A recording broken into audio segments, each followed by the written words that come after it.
Salut à tous les amis, c'est Akot, j'espère que vous allez bien, j'espère que vous êtes heureux d'être sur ce petit live d'Halloween. Pour ceux qui voient la rediff de cette vidéo, coucou aussi. Si vous n'avez pas eu cette vidéo, ce sont des histoires exclusives dédiées au thème d'Halloween. On va aborder ici 3 histoires qui sont vraiment, clairement terrifiantes. Donc si vous cherchez du frisson, de la peur et des excuses pour ne pas dormir cette nuit, vous êtes totalement au bon endroit. Donc les amis, je ne vous fais pas patienter plus longtemps que ça. On est parti pour se plonger dans ces 3 histoires sur le thème d'Halloween.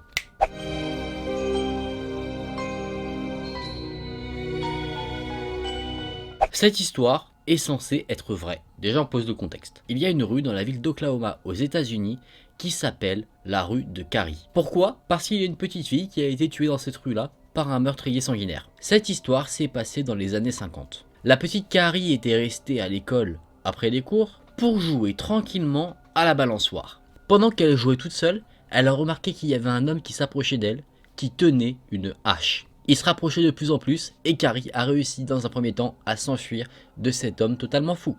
Elle a couru à toute allure et elle s'est rendue dans la rue là où elle habitait et elle a toqué à toutes les portes de chaque maison pour que les gens lui viennent en aide. Malheureusement, les habitants des maisons étaient beaucoup trop terrifiés pour lui ouvrir et lui venir en aide, du coup il faisait comme si il ne l'entendait pas. L'homme avec la hache l'avait suivi jusque dans la rue, il la suivait toujours, assez lentement, il aimait regarder sa victime paniquer, essayer de le fuir, et Carrie est finalement arrivé devant la porte de sa propre maison. Sauf qu'il était trop tard. L'homme l'a rattrapé et il a fait un véritable carnage du corps de la petite fille. Il a mis une partie de ses entrailles dans le pot de fleurs devant la maison et il a ensuite enterré le corps dans le jardin. Selon l'histoire, les murs blancs de la façade de la maison de la petite Carrie étaient recouverts de sang. Peu importe comment les parents de Carrie qui ont perdu leur fille essayaient de nettoyer la façade de la maison, rien n'y faisait, le sang était bien trop incrusté dans les murs pour qu'il disparaisse totalement. En mémoire à la jeune Carrie, la rue a été baptisée la rue de Carrie.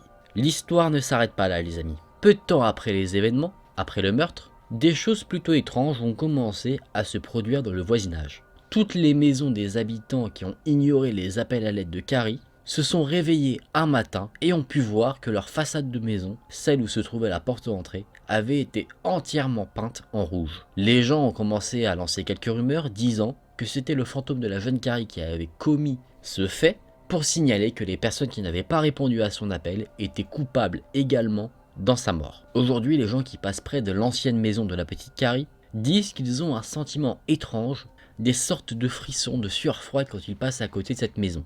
Ils disent également qu'ils ont l'impression d'apercevoir sur les fenêtres de la maison des sortes de traces de hache, comme si une hache avait été plantée dans les murs. Les rumeurs disent également que la balançoire de l'école où se trouvait Carrie le soir où elle a été assassinée se balance toute seule parce que le fantôme de la petite fille serait enfermé à cet endroit pour l'éternité. Également, des habitants de la rue de Carrie disent le soir, parfois, entendre comme si une petite fille criait à l'aide à l'extérieur des maisons. À chaque Halloween, les enfants qui veulent se faire quelques petites frayeurs souhaiteraient apercevoir le fantôme de la jeune fille. Ils se rendraient donc dans la rue de Carrie et toqueraient aux maisons où Carrie avait elle-même frappé pour demander de l'aide, et plutôt que de dire des bonbons ou un sort, les enfants disent « Est-ce que Carrie peut venir jouer ?» Et c'est là que prend fin cette histoire. C'est une sacrée légende, assez macabre, assez triste pour la petite Carrie. En tout cas, personnellement, je ne sais pas du tout dans une situation comme ça, si je serais venu à son aide, j'aurais peut-être appelé la police. D'ailleurs, c'est vrai que dans cette histoire, on ne dit pas pourquoi les habitants n'ont pas appelé la police. Mais en tout cas, c'est sûr que si tu vois un tueur sanguinaire qui poursuit une petite fille, c'est quand même une question assez compliquée à répondre, parce que tu dis, est-ce que tu aurais le courage de sortir pour mettre ta vie en danger? Ah ça, c'est un mystère. J'aimerais me dire que oui, après malheureusement dans ce genre de situation, on ne sait jamais comment on pourrait réagir. Dites-moi vous comment vous réagiriez à cette situation, parce que bien sûr qu'il aurait fallu aider cette petite fille, peut-être que ça aurait pu lui sauver la vie. Éventuellement faire peur au meurtrier, qui sait.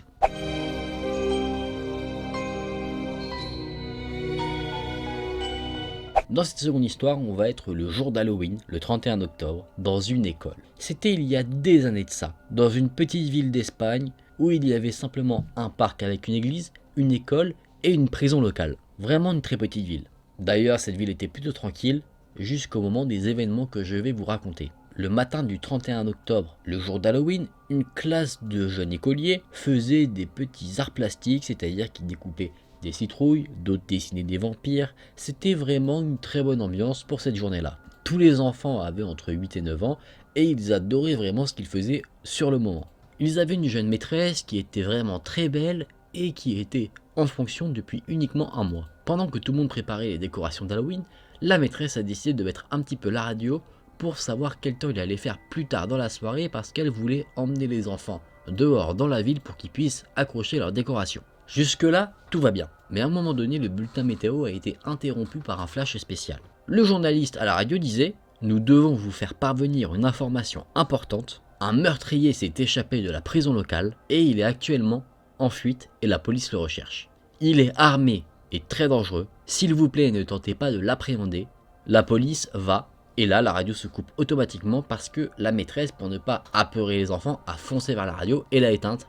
On ne sait donc pas ce que le présentateur allait dire en plus. Malheureusement, les enfants avaient déjà bien entendu ce que la radio disait, ils étaient donc plutôt affolés, ce qui est totalement compréhensible pour des enfants âgés entre 8 et 9 ans. En plus de ça, ils étaient affolés parce que la prison n'était pas très loin de leur école. Peut-être que vous commencez à sentir un petit peu vers quoi on se dirige. Quelques minutes plus tard, le principal de l'école a fait une annonce à l'interphone. Il disait, à l'attention de tous les professeurs, « Nous avons appris que la police était en train de gérer une situation importante qui se passe actuellement en ville. Tous les professeurs doivent fermer la porte de leur classe à clé et s'assurer que les fenêtres sont également bien fermées. Vous devez rester enfermés jusqu'à ce que la police nous signale que la situation a été réglée. » La maîtresse dit à la classe de rester calme et du coup, comme on lui a demandé, elle va fermer la porte de la classe et elle s'assure que toutes les fenêtres sont bien fermées. Personne ne peut entrer dans la classe, aucun moyen, tout est fermé, ils sont en sécurité. Une petite fille de la classe lève la main. Elle demande à la maîtresse si elle peut aller aux toilettes. La maîtresse lui dit que non, ce n'est pas possible pour le moment, mais la petite fille insiste. Après un peu de réflexion, la maîtresse lui dit qu'elle peut finalement y aller. Elle se dit pourquoi le meurtrier irait dans l'école. Je pense qu'on doit se mettre en sécurité, mais qu'il n'y a pas forcément grand chose à craindre de ça. Mais quand même, pour assurer un peu ses arrières et quand même avoir un minimum de sécurité, elle dit à la petite fille d'utiliser une sorte de code pour que la classe sache que c'est elle, pour qu'ensuite elle puisse revenir, normal. Elle lui dit donc qu'elle doit taper 3 fois sur la porte et gratter 2 fois. La maîtresse ouvre la porte et la petite fille se dirige donc aux toilettes. Les autres élèves de la classe sont toujours autant affolés, du coup la maîtresse décide de leur raconter des histoires, pas d'horreur, pour essayer un peu de leur changer les idées. Au bout de 20 minutes, elle se dit, elle est toujours pas revenue la petite, qu'est-ce qu'elle fait? La maîtresse commence à s'inquiéter, ce qui est plutôt normal quand tu as un enfant sous ta responsabilité. Elle se dit mais qu'est-ce qui lui prend autant de temps? Et là au moment où elle pense ça, elle entend des bruits à l'extérieur de la classe. Elle entend des bruits de pas dans le couloir qui s'arrêtent devant la porte. Tout le monde se fiche, tout le monde a peur. Et là ils entendent le fameux code. Soulagée, la maîtresse se dit génial, elle est de retour. Elle commence à aller vers la porte et à sortir ses clés. Et un petit garçon dit et si ce n'était pas elle? La professeure hésite un instant et se dit si elle a fait le code quand même, du coup elle enfonce les clés dans la porte et là elle réentend le fameux code. Elle répond donc au petit garçon en disant c'est sûr que c'est elle, elle utilise le code que je lui ai donné. Elle déverrouille la porte et l'ouvre. La porte de la classe est grande ouverte et un homme très grand se tient devant. Dans sa main droite il tient un grand couteau et dans sa main gauche il tenait la tête décapitée de la petite fille.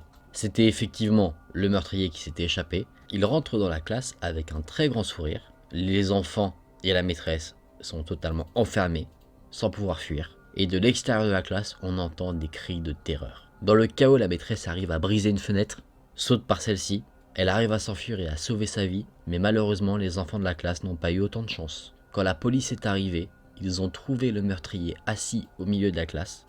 Le sol, les murs et le plafond étaient recouverts de sang, et il y avait des petits corps découpés en morceaux tout autour de lui. Il avait assassiné tous les enfants de la classe. La police a retrouvé le corps de la petite fille sans tête dans les toilettes, dans la 3e zone. Vous savez, dans les toilettes, on a la zone un peu commune où il y a les lavabos et puis après on a des petites parties privées, si on peut appeler ça comme ça. La police a enquêté et ils ont probablement deviné ce qu'il s'était passé en ce jour d'Halloween. Le meurtrier qui s'était échappé avait dû rentrer dans l'école et se cacher dans les toilettes. La fille s'est donc ensuite rendue aux toilettes et ils se seraient rencontrés à cet endroit. Le meurtrier a dû forcer la petite fille à lui révéler le fameux code pour rentrer dans la classe. Et une fois qu'elle lui a révélé le fameux code, il l'aurait décapité. Aujourd'hui, la maîtresse est dans un hôpital psychiatrique. Elle ne s'est jamais remise de cet incident.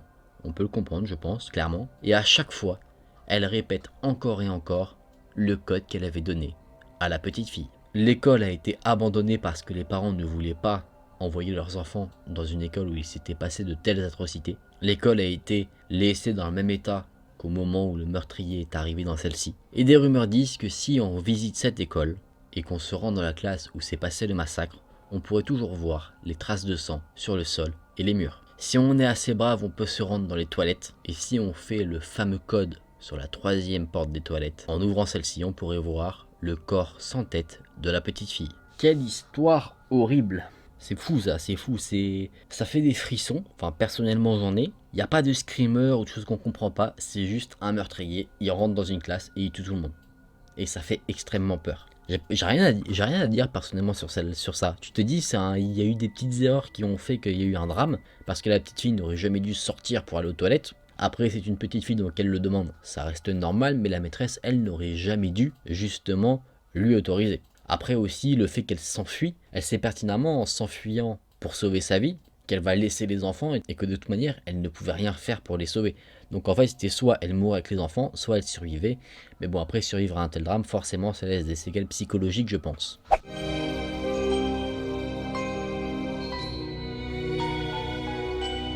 Je vais maintenant vous présenter l'histoire de Lenny. Lenny était un jeune garçon qui adorait Halloween. C'était son événement préféré. Il adorait célébrer cet événement et en fait son objectif à chaque fois c'était d'avoir le costume qui faisait le plus peur. Il adorait faire peur aux gens avec ses costumes. Il avait économisé beaucoup d'argent pour acheter le meilleur masque, le meilleur costume, les meilleures décorations. Vraiment il se donnait à fond dans cette fête là. Mais l'année dont on va parler, tout a été différent. Lenny se préparait pour aller à une fête qu'une de ses amies avait préparée pour Halloween. Il s'est donc habillé avec des vêtements plutôt sombres, des grosses bottes et une cape flottante. Après, il a mis son masque d'Halloween et il s'est admiré dans le miroir. C'était le masque le plus effrayant qu'il avait jamais porté. Il était sûr qu'à la fête, tout le monde aurait peur de lui. Et il se faisait une joie justement de voir la peur des gens vis-à-vis de ce masque. Il disait que tout le monde lui ferait des compliments après cela en disant que son costume était totalement génial. Lenny s'est donc présenté à la maison de son ami, là où il y avait la fête, et il entendait déjà à l'extérieur de la maison la musique de la fête qui montrait qu'elle avait déjà commencé. Il a sonné à la porte, son ami l'a accueilli, et elle l'a invité à rentrer à l'intérieur. Il a regardé un petit peu ce qu'il se passait, il voyait des gens danser, des gens parler, des gens manger, boire, totalement classique. Tous ces gens étaient déguisés, en fantômes, en vampires, en sorcières ou encore en squelettes. Il trouvait que personne n'avait un costume vraiment très effrayant, donc il se dit qu'il allait vraiment faire mouche avec son objectif. Il attendait dans un coin de la pièce, en espérant que des gens viennent le voir et lui disent « Mec, ton costume est génial !» Mais personne ne lui a prêté attention. Il était assez déçu, faut pas se mentir, parce qu'il a quand même investi de l'argent et investi du temps dans la préparation de son costume, donc on peut comprendre qu'il était un peu déçu que personne ne lui fasse un petit compliment. Du coup il se dit peut-être que les gens ne me voient pas, du coup il fait un peu le tour de la pièce et que les gens disent tiens ce mec son masque il est génial. Encore une fois, pas d'effet, rien du tout. Alors que Lenny il veut juste faire peur et ça marche pas, Lenny il a les boules. Là une fille l'attrape par le bras et commence à lui parler. Elle lui dit hey, en quoi tu es censé être déguisé?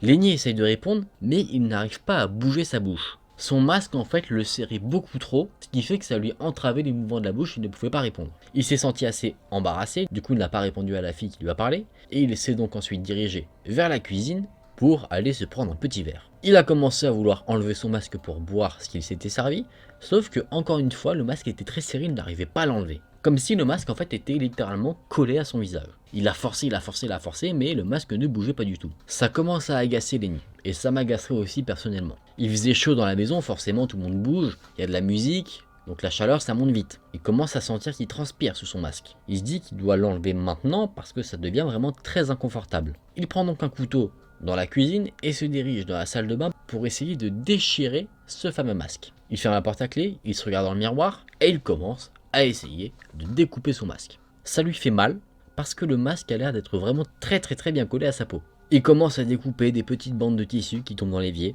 et naturellement dans une soirée si tu bloques les toilettes au bout d'un moment il y a une certaine queue qui va se former.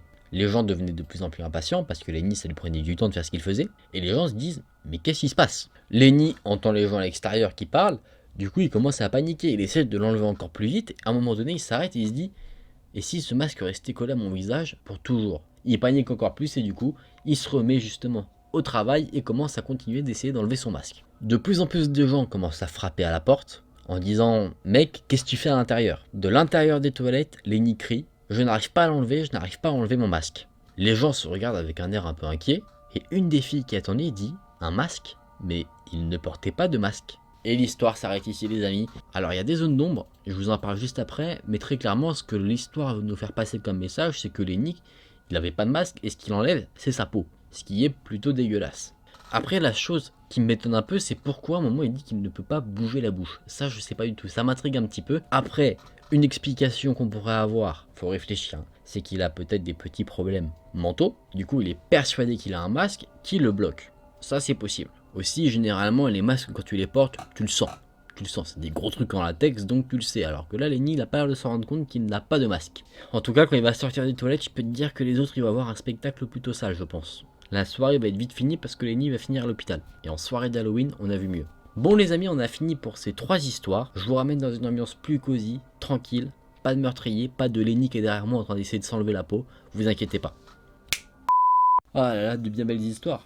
J'aime bien ces petites histoires d'Halloween parce que je trouve qu'elles changent un peu de ce qu'on peut voir habituellement en histoire d'horreur. On rentre tout de suite beaucoup plus dans le gore et ça je trouve ça vachement sympa parce que bon, je suis pas un fan de gore absolu mais le gore horrifique ça j'aime bien. Je suis peut-être bizarre moi. Les amis, vous qui regardez ce live, j'espère que vous passez un bon moment et vous continuerez à passer un bon moment. Et si vous découvrez cette vidéo sur la chaîne YouTube en rediffusion, bah n'hésitez pas à vous abonner à la chaîne et à liker la vidéo. On se retrouve pour la suite de live ou dans une prochaine vidéo. Salut!